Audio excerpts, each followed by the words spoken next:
Bonjour, nous sommes le 16 octobre, il est un peu plus de 16 heures et la vidéo promise aujourd'hui sous forme de balade avec Goliath, qui consiste en fait sur le plan médical, qui est quand même le but premier de ces vidéos, à finaliser la série sur le sommeil avec un dernier opus qui va se concentrer sur l'amélioration du sommeil par des moyens naturels via l'activation de récepteurs inhibiteurs du système nerveux central pour calmer, pour apaiser. C'est une très bonne approche qui est efficace, qu'il faut utiliser de manière complémentaire et en rotation avec tout ce que je vous ai proposé dans les 3 vidéos précédentes. Alors, cette série sur le sommeil a été interrompue par 2 épisodes d'un premier débat entre le docteur Résimon et moi-même. C'était mon initiative sur base de thèmes que j'ai proposés, mais voilà, on a convenu ce matin même d'une suite et on va avoir un deuxième débat.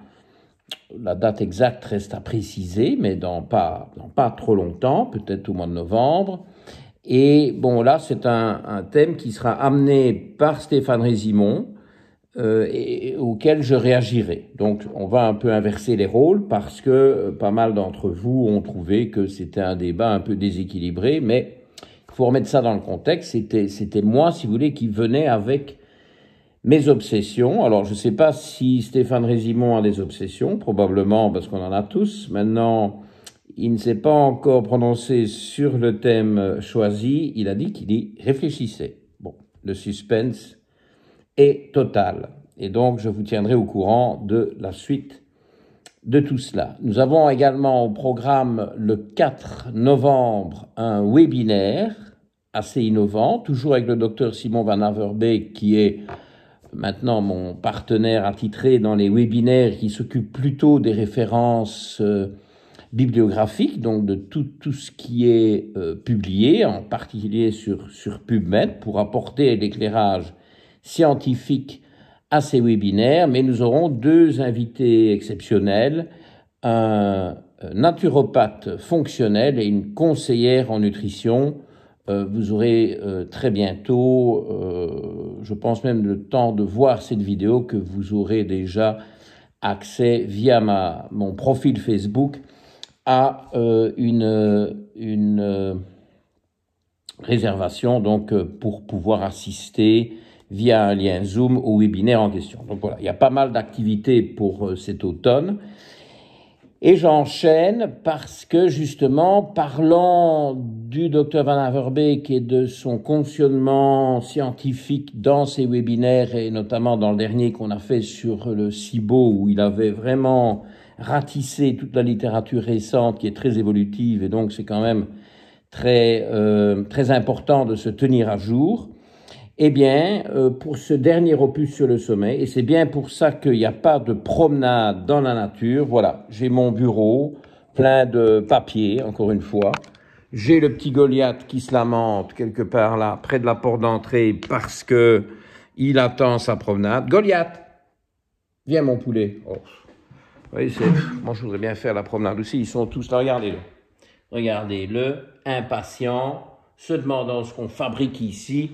Alors, c'est pas tout, hein. J'ai Turtle à la fenêtre qui veut aussi, parce que maintenant elle participe aussi aux promenades. J'espère que vous la voyez bien. Et voilà. Hein, donc, c'est embarrassant. Et alors, dès qu'on a fini cette vidéo, je vous garantis bien, nous partons en promenade. Et évidemment, le chef est là, parce que ça, c'est l'alpha de la maison. Il est impatient, tout aussi impatient. Il n'a pas l'air, mais dites-vous bien que dès que j'ouvrirai la porte et qu'il entendra les bruits familiers d'un départ imminent, il va nous rejoindre et peut-être à la fin de la vidéo, allez-vous assister au démarrage de la chose. C'est d'ailleurs pour ça que Goliath est déjà harnaché. Vous voyez, c'est toute une préparation. Mais voilà, on a du travail ensemble et on va finir ce travail avec tous mes papiers. Bon, alors, vous voyez, je vous ai recherché ce matin toute une série d'articles pour illustrer le thème. article de qualité, très bonne revue scientifique, Nutrients, publication de 6 juin 2018, 2019 dans Expert Review of Neurotherapeutics, et puis un autre article ici dans Magnesium Research. Goliath, attends. Allez, viens ici. Oh là là là. Impatient, hein. Et puis alors, celui-là, dans Magnesium Research, c'est novembre 2020. Et j'ai encore dans Frontiers in Molecular Neuroscience un autre article publié le 12 septembre 2018. Vous voyez, ce sont des articles récents, de qualité, PubMed, des preuves, ok, des références. Arrêtez, de grâce, arrêtez de me répéter que on dit tout le temps, on a toujours entendu dire, la plupart des gens disent que, ou la plupart des thérapeutes, des nutritionnistes, des naturopathes, des ostéopathes disent qu'il faut un goûter sucré à 16 heures. Arrêtez ce délire. Si vous voulez mentionner ça, vous me donner une référence scientifique qui lie ces goûters sucrés à un meilleur sommeil. Je veux voir une référence scientifique. Moi, j'ai cherché, je n'ai pas trouvé. Je n'ai pas dit qu'il n'y en avait pas, mais je n'en ai pas trouvé. Donc on arrête de venir avec des mythes urbains, avec des légendes qui n'ont aucune validation, et on ne pollue plus mes médias sociaux avec ça, sauf si c'est pour venir avec quelque chose de constructif. Ah, Dr Mouton, j'ai trouvé un article qui dit que... Bon, alors, on va voir, on va peut-être réfléchir à la qualité de l'article, qui a subsidié l'article. Hein, je vous ai appris qu'il fallait bien regarder. Bon, ici, c'est des articles de recherche fondamentale. Il y a personne qui a intérêt à aller nous expliquer ce qui se passe avec les récepteurs inhibiteurs dans le système nerveux central. Il n'y a personne qui vend quelque chose. Mais bon, là, en chrononutrition, si on vend l'idée, ben, je sais pas, il faut voir s'il n'y a pas eu des biais dans les articles. Mais enfin, c'est même pas qu'il y a des articles, orientés, c'est que moi, je vois pas d'articles, ok? Je ne vois pas d'articles. Donc, vous me donnez les articles, on va travailler sérieusement, scientifiquement, sinon toute cette histoire de médecine fonctionnelle, ça revient à une vaste foutaise. Ne nous étonnons pas que les sceptiques, que les médecins plus traditionnels disent « Oh, oui, mais enfin, allez, ne nous embêtez pas avec tout ça. » Mais oui, forcément, voilà, la chrononutrition, basée sur rien, ça discrédite totalement, je ne vais pas dire la profession, parce que c'est toutes les professions. Tout le monde y passe, les médecins fonctionnels, les médecins nutritionnistes, les diététiciens, les naturopathes, tout le monde est abîmé par ce genre de racontards qui ne valent rien. Bon, même le docteur Isimon, vous l'aurez quand même entendu, est d'accord pour dire que des encas sucrés, c'est pas quelque chose de souhaitable. On peut toujours avoir des exceptions à toute règle. Il aime bien l'approche via les neurotransmetteurs. C'est d'ailleurs peut-être ça qu'il va me proposer comme prochain débat. Bon, ça promet. Mais, parce que de mon côté, bon. Enfin bref, ne commençons pas le débat avant la lettre, et puis c'est pas le sujet. Enfin, quoique, hein, on est quand même ici très fort dans les neurotransmetteurs. Donc, aujourd'hui, pour revenir à nos moutons, on va parler de ce qui peut améliorer la qualité du sommeil, approfondir le sommeil. Où est-ce qu'il est passé, ce toxo? Enfin, peu importe, on ne parle plus des animaux. Et donc, on va commencer par, si vous voulez bien, par le magnésium.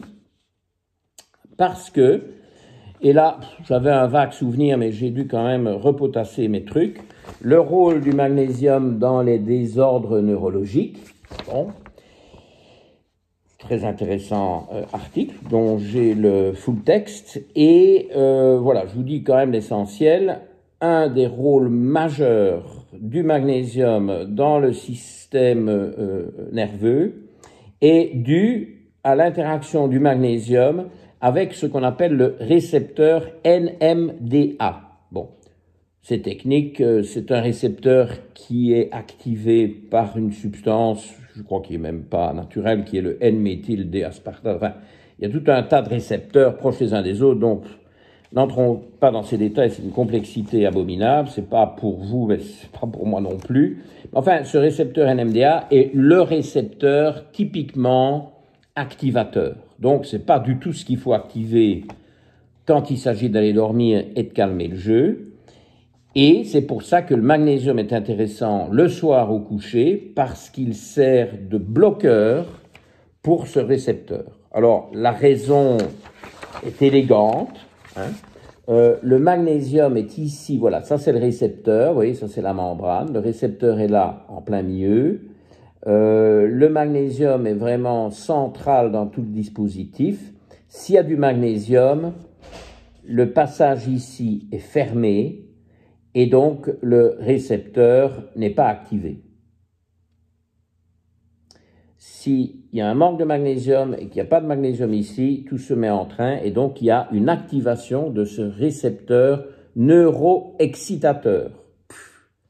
Bon, c'est pas ce que vous voulez pour aller dormir. Donc le magnésium, normalement, il y a des gens qui réagissent bizarrement, mais la règle c'est que le magnésium calme et qu'il est donc bon d'en prendre avant le coucher, ou alors en soirée, ou avec le dernier repas.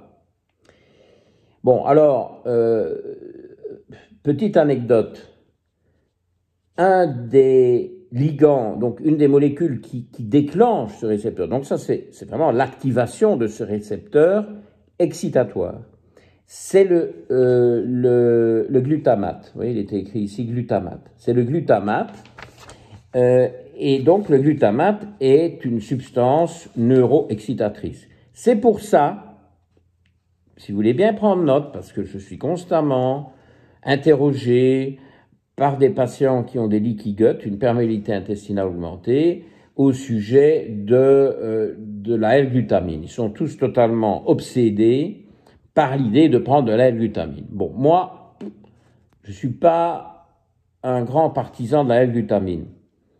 Je ne suis pas nécessairement contre, je ne suis pas un grand partisan. Dans ce genre de cas, je suis en général amené à augmenter les prises de graisse et de protéines. Bon, là, on rejoint le docteur Isimon qui aime bien un premier repas. Moi, je dis premier repas. Lui, il dit petit déjeuner à 7 heures. Mais bon, vous voyez, je pense qu'on a avancé dans le débat parce que, bon, je pense qu'il admet aussi qu'on peut avoir ce premier repas plus tard qu'à 7 heures, Dieu merci, à mon sens. Et je crois que tout est surtout question d'habitude. Mais beaucoup de protéines et de graisses qui viennent en général dans les mêmes aliments, et ces protéines apportent, nom d'un chien, nom d'un Goliath, la L-glutamine. Si on augmente la prise de protéines, est-ce qu'il faut, chez ces gens qui ont des leaky gut, nécessairement supplémenter de la L-glutamine en poudre? Moi, je ne crois pas. Et en plus, la L-glutamine est très facilement convertie en glutamate. Moi, j'ai déjà eu des problèmes avec des enfants autistes ou aspergés ou avec des troubles cognitifs ou qui sont hyperactifs et à qui on donnait de la glutamine à cause d'un leaky gut et ils étaient aggravés. C'est pas si évident que ça, cette histoire de glutamine, ok? Une fois pour toutes, bon, ne vous étonnez pas que je ne sois pas pro-glutamine.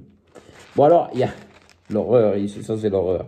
Il y a un deuxième activateur là, mais je trouve qu'on devrait plutôt l'appeler un modulateur qui doit être présent, c'est la glycine, dont je crois avoir parlé dans l'opus 3. Bon, ça ne m'arrange pas tellement que la glycine soit là, parce qu'en fait, on va reparler de la glycine dans 3 minutes. La glycine est plutôt quelque chose d'apaisant, mais vous voyez, en biologie, tout est complexe. les simplifications outrancières, ça ne marche pas. J'aime bien donner des grands principes de base, mais la réalité est complexe. Okay? Donc, il faut toujours nuancer, il faut toujours équilibrer, il ne faut jamais trop ou trop peu. Voilà. En anglais, on dit balance, hein? Balance, équilibre. Bon. Donc, il y a de la glycine là, on ne va pas trop en parler. On a parlé du glutamate, de la glutamine du glutamate, mais avec le rôle bloqueur du magnésium. Donc, le magnésium est évidemment essentiel pour bien dormir. Il y a des tonnes d'études. Bon, je peux vous dire que vous pouvez déjà y aller pour contredire ce grand principe comme quoi le magnésium est important. Il y a énormément de déficits, ce n'est pas toxique, allons-y. Comment est-ce qu'on va supplémenter le magnésium dans ces cas-là? Eh bien, moi je donne typiquement du taurate de magnésium taurate, donc de la taurine et du magnésium liés. Pourquoi? Parce que la taurine, et je pense en avoir déjà parlé dans l'opus 3, mais j'ai pas été trop loin parce que la taurine, en fait, je l'ai peut-être mentionné comme étant un très bon transporteur du magnésium pour l'amener dans le milieu intracellulaire. Donc ça, c'est déjà intéressant. La taurine est un bon sel le taurate de magnésium est un bon sel de magnésium. Il y en a d'autres. J'en ai parlé dans différentes vidéos. Je n'ose plus trop dire capsule, moi. Les internautes français me disent capsule. Capsule, ils voient plutôt ça pour le café ou pour, je ne sais pas, capsule spatiale. Vous avez vu la capsule spatiale qui a fait c'était immense saut de puce et qui est retombé dans les immensités désertiques du Texas. Pour eux, ça, c'est une capsule. Donc, ceci est une vidéo et n'est pas une capsule. Bon, ok. Voilà. C'est du belge. Enfin, ils comprennent apparemment. Bon. On verra comment je m'exprime. Donc, dans la vidéo précédente, la taurine, c'était plutôt le transporteur du magnésium. Bon, ici, on va comprendre que la taurine a aussi un rôle favorisant l'endormissement et favorisant la profondeur du sommeil. Parce que, voilà l'article, la taurine, donc c'est un de ces articles que je vous ai cité qui date de 2019, la taurine, initialement, il y a un certain temps, on pensait même que c'était un neurotransmetteur inhibiteur en tant que tel, mais on n'a jamais trouvé de récepteur. Il n'y a pas de récepteur à la taurine. Pas spécifique. Il n'y a pas un récepteur qui ne s'active qu'avec la taurine. Donc, l'effet calmant, l'effet inhibiteur sur le système nerveux central de la taurine est un effet qui passe par le récepteur GABA. Donc, GABA, acide gamma-aminobutyrique, ce récepteur GABA, lui, c'est... Bon, ça, c'est... À la limite, si je n'avais pas fait cette revue scientifique ce matin, je vous aurais fait une capsule un peu dans les bois, olé olé. Bon, je me suis dit, je vais être plus rigoureux, et je vous aurais dit, le récepteur GABA, c'est bingo, on l'active avec différentes choses, et évidemment avec du GABA, quand même pas très savant, ok? Récepteur GABA, c'est le GABA qui est le principal activateur.